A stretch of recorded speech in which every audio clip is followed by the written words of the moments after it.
we got a few new boxes here from ZWO, and this guy is something that I'm looking forward to. So one of these is actually a window for a camera. I needed a replacement, so I ordered a replacement. And then along with that, I ordered the new, and this is what the new packaging looks like. This is the 220mm, okay, guide camera.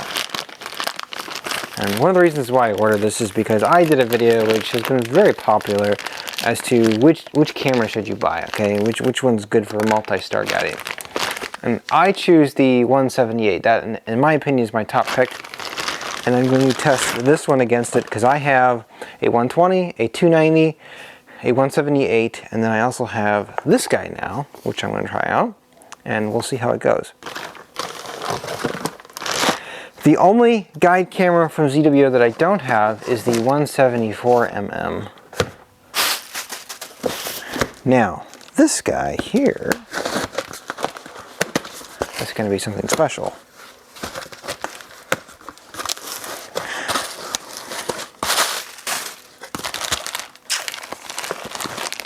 This is the Duo, the 2600 MC Duo. This is, I believe, a prototype. This is not a production model, so I'm getting this early before anybody else. And can I get it open without ruining the bag? Now, of course, the big question that everybody is asking is, can it guide through a narrowband filter? Now, I have a 6.5 nanometer dual band filter that I'm going to try with this guy. It's a 2-inch filter, so it will cover the sensor, and it will also cover the guide camera. It's big enough, right? Because that's about 50 millimeter image circle, and you need a 42, 43 millimeter image circle. And a couple of the ways that I'm going to test the Duo is I'm going to test it on the Sharp Star here. Now, the Sharp Star, this is a 61 millimeter scope. Sharp Star tells us that this is a full frame compatible camera. That means a 44-inch image circle. And what I've done is I've built this guy. Actually, these are a bunch of baffles, okay? They are different F numbers. And I've got F numbers because this is an f4.5. And I'm going to test it f4.5, of course, at, what's this one here? This one's f6.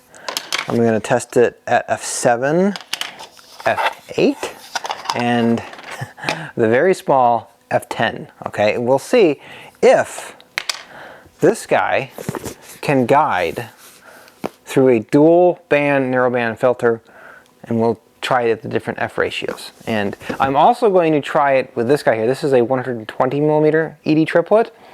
I've got to build the masks essentially for this guy yet and print them out quickly. But yeah, I'm going to try it on this guy as well, because this is supposed to also be full frame, as they like to call it, just 35 millimeter sensors, what they really should call them, compatible. And so there you go. That's kind of the plan that I have for this guy. Those are the first round of tests that I'm going to do with this guy. And I'm kind of excited because this will be fun. I'm going to be doing something that is kind of completely new.